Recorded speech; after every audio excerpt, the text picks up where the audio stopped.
დიდი მადლობა. მოგესალმებით შუადღემშვიდობის დღეს როგორც ხვდებით განსხვავებული ძალიან მელოდიური შუადღე გვექნება როგორც ხედავთ გვერდზე გიორგი უშიკიშვილი მიზის და გადაცემის დანარჩენ ბლოკებში უკვე მარინა ბერძე შემოგვერთვება იმიტომ რომ ძალიან მუსიკალური ეთერი გვექნება დღეს საგანგებო ეთერი გვაქვს მუსიკალური და მელოდიური და მე მგონი ვფიქრობ დრო გავიცნოთ ეს ხალხი ვინ არიან ძალიან კი ნამდვილად საინტერესო ხალხი ქავატონი პირველ რიგში ქავატონი თამარ თულმანიძე ბინა წარმოადგენს მოგესალმებით მადლობა სტუმრობისთვის ჩვენთან ერთად ისაუბრებს და დაგვეხმარება გვასთან ასე ვთქვათ კომუნიკაციაში მოგესალმებით ქავატონ თამარ რაც შეეხება ჯგუფს ესე იგი მე გამიგვირდა სახელწოდება თქვენს გაიგვირდება ტელემაყურებლებს სამშაბათი ქვია ჯგუფს ხო მაგრამ რატო სამშაბათი ამას გვეტყვიან რაღაცა დაკავშირებული არის სამშაბათი როგორც წესი არ დაარქვენ მოგესალმებით გამარჯობა პირველ რიგში მადლობა რომ მოგბრძანდით ქავატონ თამარ რატომ სამშაბათი ანსამბლი შედგება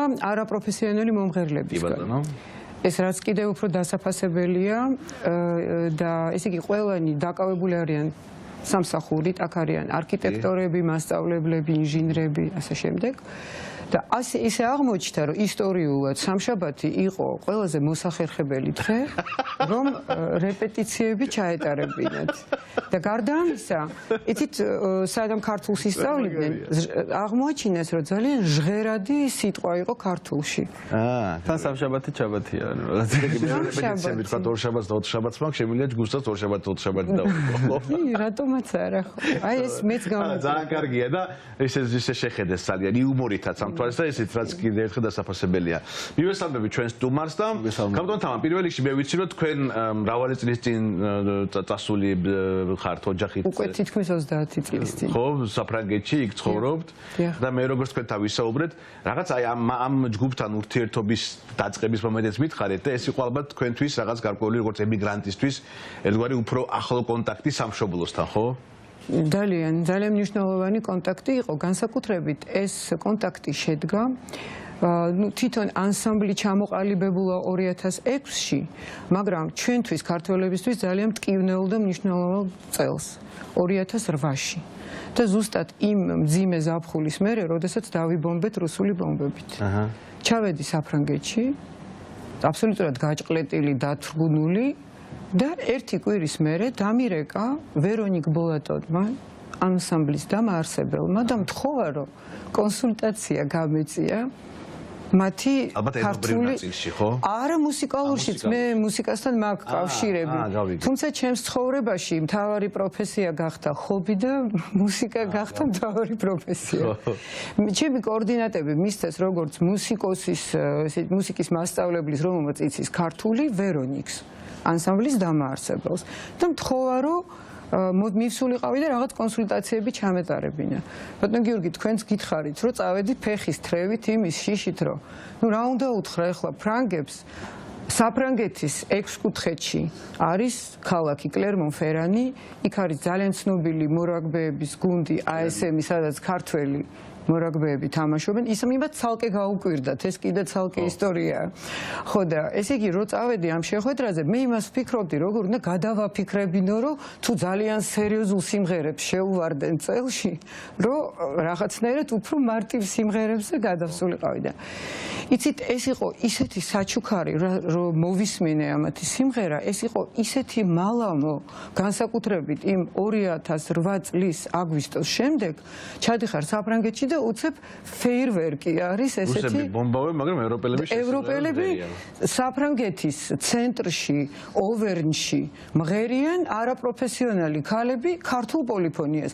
მართალია ცოტა როგორ გითხრათ, ცოტა მექანიკურად, ძალიან ზუსტად, მაგრამ ცოტა გაუთვითცნობიერებად. მაგრამ რაც შემოგვიდგა ძალიან ისე რა ქვია, აი ძალიან ფრთხილად. ძალიან ფრთხილად. და მე ძალიან აი ვიჯექი და ვტიროდი, მაგათაც ახსოვთ ეს ამბავი.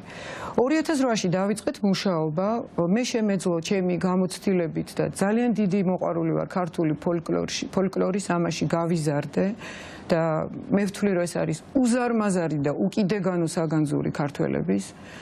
მე ვცდილობდი რომ მათთვის მესწავლებინა ქართული, მათთვის მიმეტანა თითოეული სიმღერის შინაარსი, თითოეული სიმღერის დანიშნულება და ეს საქმე ანუ იცით რა, რაღაცნაირად მუსიკალურადაც შევძელი ცოტათი ხმების დაალაგება ჩემი, ასე ვთქვათ, ჩაიდნის გამოცდილებით, მაგრამ ნუ რაღაცნაირად მოხდა.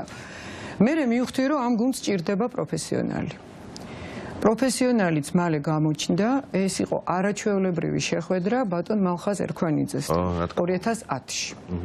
ბატონი მალხაზი ჩამოვიდა და ჩატარდა ძალიან მნიშვნელოვანი თითქმის 10 დღიანი მასტერ-კლასი, როცა მუშაობდნენ ძალიან სერიოზულად. ძალიან მკაცრი მოთხოვნები დაუყენა ბატონმა მალხაზმა, იმიტომ რომ აუხსნა რომ თუ მღერი ხარ ქართულ სიმღერას, პოლიფონიურ სიმღერას უნდა იმღერო. ძალიან კარგი. ქალბატონო თამარ, საინტერესოა რომ გავიცნოთ ეს ადამიანი და თან მაინტერესებს რომ ვკითხოთ როგორ აღმოჩნდა იქ სადაც აღმოჩნდა, საიდან გაიგო ქართული პოლიფონიის შესახებ და იცით რა, ეხლა როგორი გამოცდილება შენს კითხვას დავუმატებ ეხლა რომ წარმოვიდგინე ეხლა აი ამ ძალიან ისეთი გადამღლელი გრაფიკი რომელიც ევროპელებს აქვს. მეც მუშაობია მაგალითად კონსულტაციაზე საფრანგეთში და ვიცი რომ ძალიან დაკავებულია ყველა მაგრამ რაც ყველაზე ძალიან გამიკვირდა, აი როცა მოდიოდნენ დღის განმავლობაში, რომ სწავლობდნენ 5-6 სიმღერას. აი დღეში სწავლობდნენ 5-6 სიმღერას, წარმოიდგინე. ხო და აი ეს საინტერესო კითხვა იყო, ამასაც დავამატებდი მე, რომ აი ასეთ დროს როგორ ნახულობენ იმისთვის, რომ შეიკრიბოთ სამშაბათს. მე ვფიქრობ, რომ ერთგვარი თერაპია არის ეს ამათვის ყველაფერთან ერთად. ნაწილიც არის, ხო. Vous savez pourquoi la chanson géorgienne? Alors, je réponds d'abord à la question sur pourquoi. Alors, moi, personnellement, j'ai découvert la polyphonie de Géorgie par Sam Shabati d'abord, parce que j'ai cherché à chanter à Clermont-Ferrand. მარიონი ასწავლის კლერმონ-ფერანის უნივერსიტეტში, მაგრამ დაინტერესებული იყო პოლიფონიით და აი ესე შეხვდა ანსამბლ სამშაბათს. უკვე არსებობდა. უკვე არსებობდა. პირადად მე ასე შევხვდი. Et ensuite, quand j'ai entendu ça d'abord par les filles, mes amies aujourd'hui, j'ai fait des recherches, j'ai découvert par internet où était la Géorgie, ce qu'étaient les polyphonies de Géorgie et je suis tombée amoureuse et je me suis dit si on me laisse la possibilité de le faire, si j'ai le droit de faire ça, je serai la plus heureuse. ესე იგი მარიონმა ეს პოლიფონია გაიცნო უკვე არსებული სამშაბათის მეშვეობით, მე გაიქცა ინტერნეტში მოძებნა საქართველო, მოძებნა ქართული პოლიფონია, მოძებნა ქართული ენა, თან როგორც ლინგვისტს ძალიან დაინტერესა, ჩვენ ცოტას მეცადინეობდით ქართულში და ის არა ქვია, იმ წუთშივე დიდი მონდომებით შევერთდა ამ ძალიან მოეწონა ეს. ხო, ალბათ ძალიან საინტერესოა, როდესაც საბოლოოდ უკვე საქართველოს ჩამოვიდა, თუ გაამართლა მოლოდინები საქართველოს, რომელიც მან ინტერნეტში მოიძია და როგორი დახვდა მას საქართველო იმის იქაურობის სამშობლოს, სადაც ამდენი ხანია მოკლედ ცდილობს ისწავლოს ენაც და პოლიფონიაც. Comment est-ce que tu as trouvé la vraie Géorgie après tes recherches et tout ce que tu as trouvé à l'extérieur du pays? Ce que j'ai trouvé une fois que je suis venue en Géorgie, j'ai trouvé quelque chose que je ne pouvais pas imaginer, c'est-à-dire les gens surtout. Et un pays magnifique, mais d'abord les gens. D'abord la rencontre des gens. C'est ce qui a été le plus fort pour moi, vraiment. უშუალო კონტაქტი. იცი რა მაინტერესებს, ბევრი ევროპელი, არა მარტო ევროპელი, მათ შორის ამერიკელის, ავსტრალიელის ღერის ქართულ სიმღერას და სხვათა შორის მინდა აღვნიშნო ერთი რამ სანდროგრო. ესე იგი, ქართული სიმღერის ანსამბლები ფაქტობრივად ევროპის ბევრ ქალაქშია, ამერიკაშია, ავსტრალიაშია. და არც ერთი, მე მინდა ყველამ არც ერთი რუსი არ მღერის ქართულ სიმღერას, რავალხმიან სიმღერას, არც ერთი. ეს დასაფიქრებელი ამბავია. და რატო ვამბობ ამას, იცით? ბევრი მღერის. ბერს მოწონს. აი თავად თუ მაინტერესებს მსმენელი როგორ აღიქვავს იქ ადგილზე ქართულ სიმღერას. აი თავად თუ იქ ატარებენ კონცერტებს, მაგალითად იგივე თავის ქალაქში ან თავის საახლობლოში და როგორ მოსწონთ თუ არა და როგორ აღიქვავენ ქართულ მრავალხმიანობას. Marion, il faut que tu nous racontes comment la publique française ou la publique non géorgienne, si tu as l'expérience, reçoit la polyphonie géorgienne. C'est toujours une surprise pour nous parce que les gens nous disent dans les concerts qu'ils ne connaissent pas forcément la Géorgie, mais ils ont envie de découvrir ensuite. Et on nous parle souvent de choses ils reçoivent les choses de façon très physique parce qu'on ne comprend pas la langue. Et le côté polyphonie, souvent les emporte et souvent on nous parle des sensations, des larmes qui montent parfois sans qu'on puisse les réfréner, etc. ეს იგი ფაქტიურად ხალხი, რომელიც გვისმენს, უმრავლესობა დარბაზში ან ხშირად ეკლესიებში ატარებენ ამ კონცერტებს, ისა რა ქვია, პირველი ემოცია არის, რომ ძალიან ფიზიკურად, ესე იგი რაღაც ძალიან სერიოზულ მუხტს იღებენ და აღმოჩენა ხდება და იმ წუთშივე ეკითხებიან, სად არის საქართველო. პირველი რაც, ანუ ძალიან დიდ შთაბეჭდილებას ახდენს. მე თუ შეიძლება ერთ პატარა მას შევიტან. საფრანგეთში იციან პოლიფონია. ბასკებისგან. კი, რა თქმა უნდა. და კორსიკელებისგან. კი, რა თქმა უნდა. ამიტომ აი რო იციან რომ არის პოლიფონიური სიმღერა და სულ ამბობენ კორსიკულია, მე ხვდებიან რომ არ არის. ეს უნდა მეკითხა ხოთა შორის აი სხვა ქვეყნის პოლიფონიას თუ ასრულებენ ისინი. ან მანამდე თუ შეუსრულებიათ და მე მინდა რომ სამშაბათს. ხო, სამშაბათს. ანუ მათ წევრებს ამ ჯგუფის ზოგადად Est-ce que le membre de Sam Shabati ont chanté les autres polyphonies? Est-ce qu'ils ont essayé de chanter les autres polyphonies? ანუ ყველა იქ სწავლობს პოლიფონიას თუ გამოცდილებით მოდიან, ეგ არის საინტერესო. Bah les chansons polyphoniques, est-ce que vous avez déjà essayé? Oui, certaines d'entre nous, pas moi spécialement, mais oui, ont essayé des polyphonies de Sardaigne par exemple. Sardiniouli polyphonie Et française peut-être ou occitane, oui, occitane. და ოქსიტანიდან ეს პროვინცია არის საფრანგეთში, კიდე არის ესეთი პოლიფონიური კორსიკული არ უცდიეთ პატკო. არა. ნუ არა. კორსიკული. საინტერესოა ეგ თამარ თქვენთან მექნება ეს კითხვა, თუ ფიქრობთ სხვა მიმართულებითაც განვითარებას, არ მხოლოდ პოლიფონია, არამედ სხვა ქართული სიმღერების ჟანრი. მე პირადად? არა, ჯგუფი. ქალაქური სიმღერები და ასე შემდეგ. Est-ce que vous chantez uniquement la polyphonie ou vous chantez des chansons de la ville? Mais si. Oui, un petit peu. Ouais, oui. კი, როგორ არა, მაგალითად არაჩვეულებრივად მღერიან სიმღერას პატარა გოგო. ხო, მაგალითად გიტარისტთან ხელებით ფრანგებს ძალიან უყვართ გიტარა და შეიძლება. Alors, მაგალითად იშხნელების რეპერტუარი ხო, ძალიან ბევრია.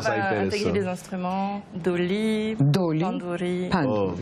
Mais c'est pas encore tout à fait, on travaille là-dessus. ეხლა ვიწყებთ იმაზე მუშაობას, რომ შევისწავლოთ ქართული ფოლკლორული ინსტრუმენტები, რომ მოვახდეთ. ეხლა აქვე უნდა აღინიშნოს, სხვათა შორის და ტელემოყურებელს უნდა უთხრათ, რომ თქვენ ჩამომძანებული ძანდებით და ანსამბლი მიიღებს მონაწილეობას არტგენში, ხო? მე აქვე მინდა ვისარგებლო შემთხვევით არტგენის და მარსებელს მადლობა გადაუხადო იმისთვის, რომ მრავალი წლის განმავლობაში ძალიან კარგი საქმეს აკეთებენ, ნიაზი, ბიჭები ვინც იქ არიან, ზუმბა რომელიც ამერიკაშია, მასაც მადლობა გადაუხადო და ერთი რამ თქვა რომ ისინი მე რამდენჯერ არიან ჩამოსულები? აი ძალიან მოკლედ გეტყვით, 2011-ში ჩამოვიდნენ პირველად არტგენზე, მერე ესე იგი კიდევ ჩამოვიდნენ როგორც სტუმრები 2013-ში, მაგრამ მაინც იმღერეს. მაშინ იმღერეს უფრო შემცირებული ფორმატით და კიდევ იყვნენ ძალიან მნიშვნელოვან სიმპოზიუმზე, რომელსაც აწყობს თბილისის კონსერვატორია. უცხოელი მრავალხილოვანი ეს 2018-ში. ერთხელ მიიღეს უშუალოდ მონაწილეობა და 2020-ში ვირტუალურად. ავტორ თამა, რა მაინტერესებს ისი, ბევრი უცხოელი ვინ ჩამოდის, მათ შორის წელსაც არიან, მოგზაურობენ საქართველოს სხვადასხვა კუთხეში და ადგილზე სწავლობენ ეთნოფორებისგან ხალხურ სიმღერას და ეს ევროპელებს და ამერიკელებს ძალიან უყვართ ასე შესწავლის processi. Samshabati tu aketebs magas. Oui, en fait, la question de Georgi est sur expérience que vous avez eue dans différentes petites provinces géorgiennes, justement, en fait, pour apprendre les chants. Alors, quelle est la question? La question, est-ce que vous avez fait aussi? Oui, on est parti, par exemple, je ne sais pas comment ça s'appelle, en Basse-Vanétie. Svanetchi, petit workshop là-bas. Et ensuite, c'était beaucoup de moments en fait informels où on a été invité chez Solomon, par exemple, et où on a appris des chants de façon. C'était pas des workshops officiels, mais on a réussi petit à petit. ოფიციალური ეს workshop არ ყოფილა, მაგრამ ძალიან ბევრი მუსიკოსები თვითონ არტგენზეც მე მახსოვს გაიცნეს და მე აი სპონტანურადაც სუფრაზე ან რაღაც შეხვედრების დროს ხდებოდა ძალიან დაუმეგობრდნენ ჩვენებურებს და იმათთან ერთად ესე იგი სპეციალური ესეთია რომ დამჯდარიყვნენ და ემეცადინათ არა, მაგრამ ინაწილებდნენ ხმას და საინტერესოა როდესაც საფრანგეთში მართავენ ხოლმე იგივე ეკლესიები იქნება თუ რაიმე სხვა კონცერტი ქართველები თუ ესწრებიან ხოლმე ამას და რა რეაქცია აქვს ამ ყველაფერზე? Est-ce que parmi le public qui vous écoute en France, il y a des Géorgiens et c'est quoi la réception? Alors oui, il y a des Géorgiens. Il y a des Géorgiens. Oui. Et la réception, c'est aussi beaucoup d'émotions parce que c'est aussi un rapport à leur pays et une façon de représenter. D'être représentés à travers nous et ils sont souvent eux aussi très émus d'une façon différente du public français. Absolument სხვა ემოციით ხვდებიან ფრანგული პუბლიკისგან განსხვავებით, ნუ იმათ აქვთ ძალიან სენტიმენტალური, ძლიერი, ისე რა ქვია, ძალიან ემოციური და საოცარი განცდით ეგებებიან ამ სიმღერას აღფრთოვანებული. იცი რა მაინტერესებს კიდე, აი რას გძნობენ? აი ყველაზე მთავარი რა არის, იცი? მე მაგალითად ბევრის გამომისმენ ესეთი რაღაცა, რომ რაღაცა რომ ჩვენთვის არისო შვებაო რა, ამ გადატვირთული, ასე ვთქვათ, ცხოვრების წესისგან, რომ ერთად ვიკრიბებით ადამიანები ამ ხმებში მღერით და აი რაღაცა როგორ ჩანს არა მარტო ქართულს, მაგრამ ქართულ სიმღერასაც აქვს ეს განსაკუთრებული. ჩვენ გერმანელები ყავდნენ სტუმრად მაშინ და ზუსტად მაგას ამბობდნენ, რომ გარკვეულწილად თერაპია არის. ხო, აი ეს აქვს თუ არა ეს მომენტი ანსამბლის წევრებს და ხათაშორის ერთი შეკითხვა ამასთან ერთად. ანუ სხვების თუ ასწავლიან, ანუ მაგალითად კი არის ანსამბლი და ჯგუფი სამშაბათი, მაგრამ აი მაგალითად თუ არის ვინც მოდის და ეუბნება, რომ აი მეც მინდა რომ ვისწავლო, ან კონცერტის მე ვიღაცას მოეწონა და თავადაც უნდა რომ ჩაერთოს ამ პროცესში, თუ იღებენ ადამიანებს. Alors la première question est qu'est-ce que vous ressentez vous-même en fait, même quasi thérapeutiquement en fait, est-ce que ça vous apporte une charge positive ou comment on peut mesurer cette charge? Et deuxième question, est-ce que il y a des gens qui puissent apprendre par vous ou est-ce que vous partagez votre expérience aux autres, vous enseignez? Alors, première chose, nous comme tu sais, donc, nous ne sommes pas professionnels. Donc le mardi, c'est un moment où on sort du travail, souvent on est fatigué.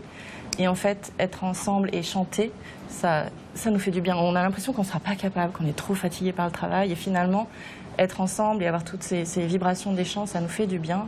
Et parfois, on se fait, tu sais, des week-ends un peu plus longs pour pouvoir chanter et travailler un peu plus. Et c'est toujours des grands moments, en fait, en général, de partage et de joie entre nous. On est, à l'origine, on ne se connaissait pas. On s'est rencontrés petit à petit par Sam Shabati. Et en fait, on partage tout par le chant. Et ça nous apporte beaucoup. Et effectivement, comme il dit, il y a quelque chose de thérapeutique là-dedans. მარიელმა ბევრი ლაპარაკა იმაზე, ფაქტიურად იგივე რაცაც თქვენ ამბობდით, აი დაღლილები ვიკრიბებით სამშაბათობით და აი ჯერო ფეხისდრევით მივდივართ, არ გვინდაოდ მისვლა, მაგრამ მე უცებ ქართულ სიმღერას რო ვიწყებთო, მე აი აბსოლუტურად ყველაფერი იცვლება. რაღაცა იღვიძებს, ვიკენდებსაც ვმართავთ და ნუ ძალიან საოცარ მუხტს გვაძლევს, საოცარ დადებით მუხტს და თერაპია ნამდვილად. კი. და la deuxième question. Okay. On a pu parfois, effectivement, surtout avec Véronique, faire des stages et partager et voilà, apprendre des chants à une petite échelle, mais... მცირე ფორმატში, როცა ხედავენ, რომ კარგი სმენა აქვს ადამიანს და მონაცემები უწყობს ხელს, მარიონს და ჯგუფის დამაარსებელს, ვინც დღეს აქ არ არის, ვერონიკ ბოლატონი, გაუმართავთ ესეთი პატარა მცირე მასტერ კლასები. დიახ. კი. ძალიან კარგი, მე მინდა რომ სანამ რეკლამაზე გავალთ, ჩვენს და ჩვენს მაყურებელსაც რომ კიდე მოგცეთ მუხტი და იქნებ სამშაბათ რამე შეგვისურვონ. და ჩვენ ხანმოკლე რეკლამაზე გავალთ და რეკლამის შემდეგ დაგიბრუნდებით მაინა ბერძესთან ერთად, მანამდე გიტოვებთ ანსამბლ სამშაბათს ძალიან საინტერესო და მელოდიური სიმღერით. დიდი მადლობა. ძალიან მიხსი. აბა ერთი სიმღერა კიდე.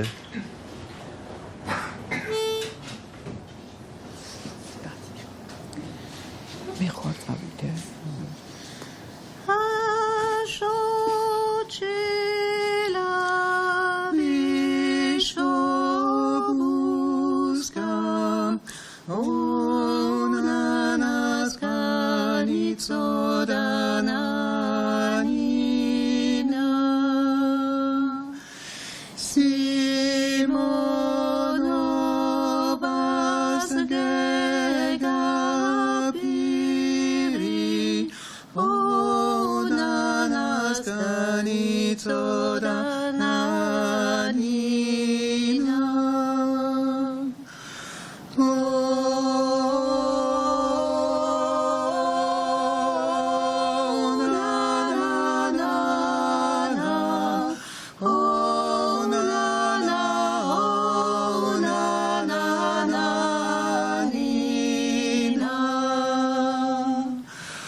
soda